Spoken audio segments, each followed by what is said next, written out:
Hello বন্ধুরা, আজকে দেখো আমি একটা ফুলের গাছ নিয়ে এসেছি।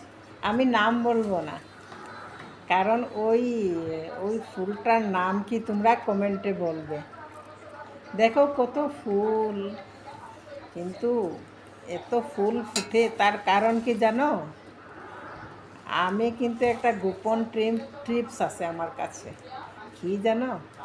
আমি এই যে সর্ষের খৈল ব্যবহার করি। ওইটা কীরকম দেই জানো? রাত্রেবেলা সর্ষের খোল একটা জলের মধ্যে ভিজিয়ে রাখবে, তারপরের দিন ওটা গাছের গোড়ায় দিয়ে দিবে। এক মাসের মধ্যে 2 দিন দিলে হবে।